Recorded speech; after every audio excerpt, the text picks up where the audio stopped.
குருவடி சரணம். யூடியூப் நண்பர்கள் அனைவருக்கும் அடியேனின் அன்பான வணக்கங்கள்.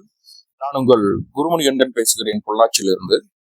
திருக்கணித பஞ்சாங்கத்தின்படி வரக்கூடிய ஜூலை மாதம் 27ஆம் தேதி சனி பகவான் வக்ரமடைகிறார். வரக்கூடிய டிசம்பர் 10ஆம் தேதி வக்ர நிவர்த்தி அடையும். இந்த சனி வக்ரத்தால விருச்சிக ராசி என்பர்களுக்கு என்ன மாதிரியான பலன்கள் நடக்க காத்திருக்கு அப்படிங்கிற விஷயத்த இந்த பதிவுல பார்க்க போறோம். ஆல்ரெடி நிறைய பிளஸ் மைனஸ் விருச்சிகத்துக்கு நடந்துட்டே தான் இருக்கு. எல்லாரும் 7.5 சனி முடிஞ்சிருச்சு, ஜென்ம ராகு கேதுகள் போயிடுச்சு, குருவினுடைய அட்டம குருவும் பாதிப்பு நீங்கிருச்சு, குரு பார்வை கிடைச்சிருச்சு இப்படின்னு சொல்லி என்னென்ன விஷயங்களை சொன்னாலும் விருச்சிகத்தினால மட்டும் அது ஏத்துக்கவே முடியல. ஏன்னா அவ்வளவு கஷ்டங்களை தாண்டி இன்னும் நம்ம நல்லா இருக்கோம், நல்லபடியான சூழல்கள் அமைஞ்சாச்சு அப்படிங்கிற ஒரு பக்குவமான ஒரு சூழலுக்கு வர முடியல அப்படிங்கிறதா உண்மை. விருச்சிகத்துக்கு எத்தனையோ பேர் நல்ல பலனை சொன்னாலும் விருச்சகம் கஷ்டப்படுறதா அப்படிங்கிறத நிதர்சனமான உண்மை. ஏன்னா எங்கிட்ட ஒரு 100 பேர் ஜாதகம் பாக்குறாங்க அப்படின்னா அதுல 70 பேர் விருச்சிக ராசியா இருக்கிறதுக்கு தான் சான்ஸ் அதிகம். ஒன்னும் விருச்சிக ராசியா இருக்கலாம், விருச்சிக லக்னமா இருக்கலாம். ஸோ நிறைய அவங்களோட எக்ஸ்பீரியன்ஸ் பண்ணி பார்த்துருக்கோம். எங்க குடும்பத்திலேயே நிறைய விருச்சிகங்கள் இருக்கு அப்படிங்கிறதுனால அவ்வளவு ஒரு கஷ்டம். எல்லா சூழலும் நல்லா தான் இருக்கு, ஆனா அவங்களுக்கு சாதகமா இல்லை. ஸோ அது எவ்வளவு அபாவிக்கியமான ஒரு சூழல். அதுவும் 5ஆம் இடத்துல மனம், புத்தி, ஆள் மனசு அப்படிங்கிற ஸ்தானத்துல போய் சனி உட்கார்ந்துருக்காரு. சனி வக்ரம் கூட ஆகுது. நல்லா புரிஞ்சுக்கோங்க, இது வக்ரம் ஆகுது, ஆனா வக்ர பயிற்சி ஆகல. ஸோ அதுதான் விருச்சிகத்துக்கு ஒரு ஆறுதல். ஏன்னா மீனத்துல வக்ரமாகக்கூடிய சனி ஜூலை மாசம், எகைன் வக்ர நிவர்த்தியும் மீனத்துலதான் ஆகுது. அப்போ வக்ரமாகக்கூடிய கிரகம் பின்னோக்கி நகர்ந்து கும்பத்திற்கு பயிற்சி ஆகிறது இல்லை. மீனத்திலேயே வக்ரமாகுது, மீனத்திலேயே வக்ர நிவர்த்தி ஆகுது. இதனால என்னென்ன நன்மைகள் தீமைகள் நடக்க காத்திருக்கு அப்படிங்கிறத பார்க்க போறோம். நன்மைகள் நிறைய இருக்கு, தீமைகள் கொஞ்சம். அதுல இருந்து நம்ம எப்படி ரிலீஃப் ஆகுறது, அதுக்குண்டான பிரேயர் என்ன, அதுக்கான வழிபாட்டு முறைகள் என்னங்கிறதையும் இந்த பதிவுல நம்ம பார்த்துடலாம். முதல்ல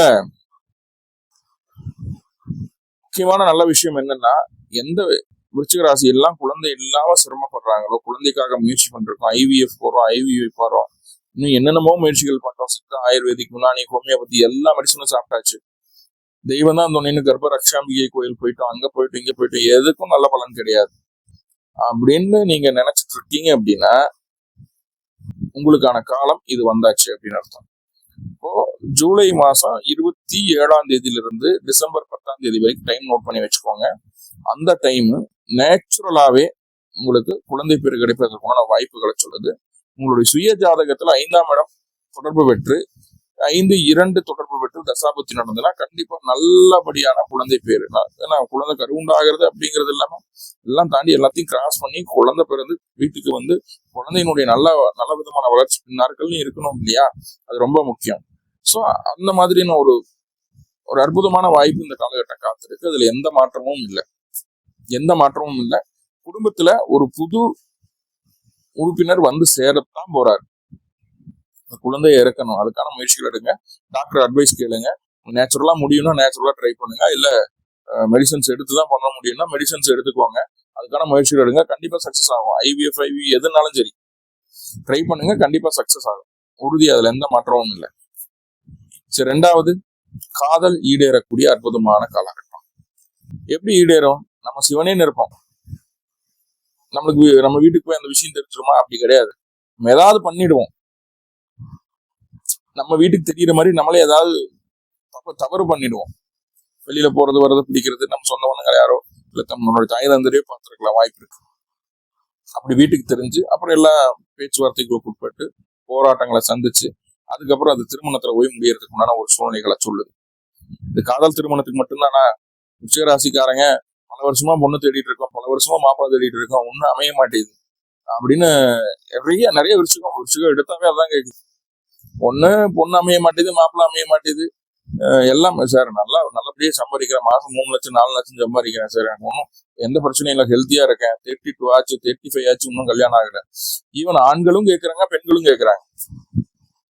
சரி, கல்யாணம் தான் ஆயிடுச்சு, அதுக்கப்புறமாவது லைஃப் நல்லா போகுதானா? கணவன் மனைவிக்குள்ள ஊறப்பட்ட பிரச்சனை, சண்டை, சச்சரவு, நம்மளுடைய விருப்பத்தை வெளிப்படுத்தவே முடியல, எதை பேசினாலும் பிரச்சனையா இருக்குது. அவங்க நினைக்கிறத நடத்திக்கணும்னு நினைக்கிறாங்க, எல்லாத்தையும் அட்ஜஸ்ட் பண்ணிட்டு என்னால போக முடியல அப்படின்னு சொல்லி ரொம்ப ஸ்ட்ரேஞ்சரிய, ரொம்ப சங்கடங்களை சந்திச்ச ராசி எல்லாம் இருக்கு. அந்த மாதிரி என்ன ஒரு சூழல்கள்லாம் இருக்கு, அதுல எந்த மாற்றமும் இல்லை.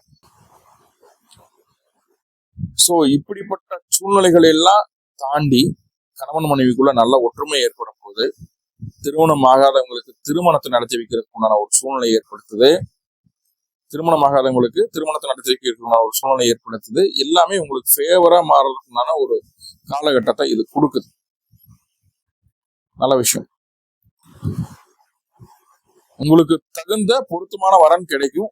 முக்கியமான நோட் என்னன்னா, உங்களுடைய அப்பாவோ உங்களை அம்மாவோ முயற்சி பண்ணி இல்லை, உங்களுடைய சுய முயற்சியில உங்களுக்கான வரனை நீங்களே தேட ஆரம்பிச்சு சுய முயற்சியில கிடைச்சோம்.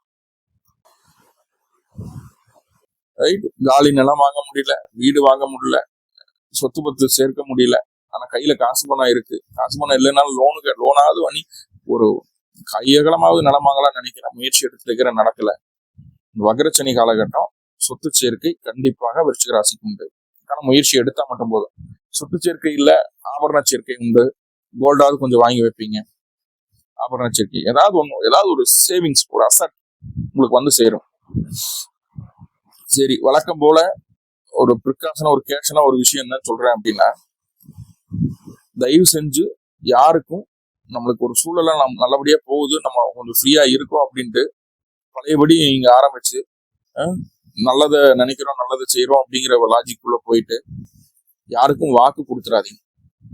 நான் அதை செய்யறேன், நான் அதை பண்றேன், பிடிக்கிறேன்னு யாருக்கும் வாக்கு கொடுத்துடாதீங்க. வாக்கு கொடுத்தீங்கன்னா மாட்டிக்கிடுவீங்க. சந்தோஷமா இருக்கும் போதும் வாக்கு கொடுக்க வேண்டாம், கோபத்துல துக்கப்பட்டு அழுது புலம்பிட்டு இருக்கும் போது வாக்கு கொடுக்க வேண்டாம். அது உங்களுக்கு எகெயின்ஸ்டா மாறுறதுக்கு தான் வாய்ப்பு இருக்கே தவிர உங்களுக்கு ஃபேவரா அது இருக்காது அப்படிங்கறத புரிஞ்சுக்கணும். ஓகே.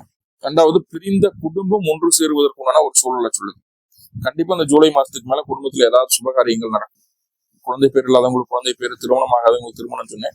குடும்பத்துல யாராவது அந்த மாதிரி சூழ்நிலை இருந்தாலும் அவங்களுக்கு குடும்ப ஒற்றுமை அடைகிறதுக்குண்டான ஒரு சூழ்நிலையை சொல்லுது. குடும்பத்துல ஒரு புது நபர் வருகைன்னு சொல்லியிருந்தேன். உங்களுக்கு தான் திருமணம் நடக்கணும், உங்களுக்கு தான் குழந்தை பிறக்கணும் வச்சுக்கோங்களேன். உங்க அண்ணனுக்கு நடக்கலாம், தம்பிக்கு நடக்கலாம் இல்லையா? ஃபாரின்ல இருக்கிற ஆளு வீட்டுக்கு வந்து சேரலாம். குடும்பத்துல ஒரு புது வரவு வந்து கம்பைன் பண்ண போகுது. அப்போ சுபகாரியங்கள் நடக்கக்கூடிய ஒரு அமைப்பு, குடும்ப ஒற்றுமை அதிகரிக்கக்கூடிய ஒரு அமைப்பு. அந்த இடத்துல ரொம்ப உணர்ச்சி வசப்பட்டு பொங்கி சில விஷயங்களை வாக்கு கொடுத்துட வேண்டாங்கிறது ரெக்வஸ்டா இருக்கு. நம்ம பண்ணிடுவோம் இந்த கால நல்லா புரிஞ்சு. என்னன்னா, இப்பதான் நம்மளுக்கு மனசுக்கு பிடிச்ச மாதிரியான விஷயங்களை செய்யலாம், நம்மளுக்கு பிடிச்ச மாதிரியான சேஞ்சஸ் எல்லாம் செய்யலாம் அப்படிங்கிற ஒரு எண்ணம் மனசுக்குள்ள வரும். அதுக்கான முயற்சிகளையும் எடுப்போம். அது வெற்றியும் தரும், இல்லைன்னு சொல்லல.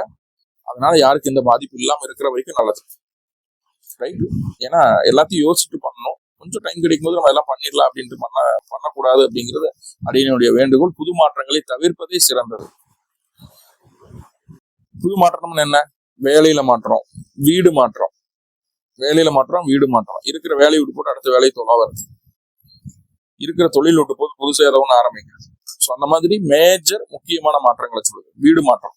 சொந்த வீடு இருக்கும், வாடகை வீட்டுல இருப்போம். வாடகை வீட்டுல இருந்து மறுபடியும் சொந்த வீட்டுக்கே வந்துடலாம். இந்த டைம் முடிவு பண்ணி நான் தவறா போயிடும். ஸோ அதை நம்ம புரிஞ்சுக்க வேண்டியது. ரைட். வேற என்ன, நம்மலாம் நிறைய காரியங்களை முயற்சி பண்ணி ஃபெயிலியர் ஆகி நடக்கவே மாட்டேதுன்னு சொல்லி மன உளைச்சலோடு இருக்கக்கூடிய விருச்சிகராசி என்பவர்களுக்கு ஒரு அற்புதமான பொற்காலம். நல்ல ஒரு விஷயம் என்ன நடக்க போகுது அப்படின்னா, இது வரைக்கும் என்னென்னவெல்லாம் பிளான் பண்ணீங்களோ, என்னென்னவெல்லாம் திட்டம் போட்டீங்களோ, ஃபியூச்சர் பிளான்ஸ் எல்லாம் இருந்திருக்கும் இல்லையா? அதுல ஒரு 100 ஃபியூச்சர் பிளான் இருக்குதுன்னு வைங்க, ஒரு 10வது அந்த 4 மாசத்துல எக்ஸிக்யூட் ஆயிடும். 10வது எக்ஸிக்யூட் ஆயிடும். அதை செய்யறதுக்கு ஏதாவது தூண்டுகோல் வேணும் இல்லையா? அதுதான் பைரவ வழிபாடு. அப்போ உங்க வீட்டு பக்கத்துல இருக்கக்கூடிய பழமையான சிவாலயங்களுக்கு போங்க. 2 நல்லெண்ணெய் தீபம் தினமும், சனி வக்ரமான நாள்ல இருந்து தினமும் 2 நல்லெண்ணெய் தீபம் போட்டு பைரவரை வழிபாடு பண்ணிட்டு வாங்க. கண்டிப்பாக உங்களுடைய ஃபியூச்சர் பிளான் இதெல்லாம் இருந்தா எனக்கு ஓகேவா இருக்கும், இதெல்லாம் நான் பண்ணணும்னு நினைக்கிறேன் அப்படின்னு நினைச்சிட்டு இருக்கக்கூடிய உங்களுடைய ஃபியூச்சர் பிளான்ல ஒரு 100 இருக்குதுன்னா ஒரு 10%, ஒரு 10 பிளான் எக்ஸிக்யூட் ஆகிடும். 10 விஷயங்கள் நடந்துடும். உங்களுக்கு சாதகமா நடக்கும். எந்த விதமான சங்கடங்களும் இல்லாமல் உங்களுக்கு சாதகமா நடக்கும். முயற்சி மட்டும் எடுத்தா போதும். தெய்வ துணையோடு அதை செய்யுங்க, கண்டிப்பா சக்சஸ். சிம்பிளா ஒரு காலி நிலம் வாங்கணும்னா நடந்துடும். அதுக்கான முயற்சிகள் எடுப்பீங்க. ஒரு லோனாவது கிடைக்கும். ஏதோ ஒரு ஃபேவர். ரைட். ஸோ இப்படி அந்த சனி வக்ரமாகும் போது, குருவின் பார்வையில் இருக்கக்கூடிய சனி வக்ரமாகும் போது உங்களுக்கு சாதகமான பலன்கள் நடக்க காத்திருக்கு. சனி வக்ரமாகிறதுனால உங்களுக்கு நெகட்டிவிட்டி பெருசா இல்ல, பாசிட்டிவ் நிறைய இருக்கு. கொஞ்சம் கொஞ்சம் நெகட்டிவ் இருந்தாலும் அதை சரி செய்யறதுக்கு ஏதாவது வழிபாடு இருக்கான்னு கேட்டா கண்டிப்பா உண்டு. ஆல்ரெடி அதை சொல்லியிருக்கு. மேலும் விருச்சிக ராசி என்பவர்களுக்கு எந்த விதமான பிரச்சனைகளும் இல்லாமல் எல்லா விஷயங்களிலும் நன்மையும் சந்தோஷமும் நிம்மதியும் கிடைக்கணும்னு சொல்லி எல்லாம் வல்ல பரம்பொருளை பிரார்த்தனை பண்ணிட்டு இந்த பதிவை முடிச்சுக்கிறேன். நன்றி நண்பர்களே, நன்றி. வாழ்க வளமுடன். திருச்சிற்றம்பலம்.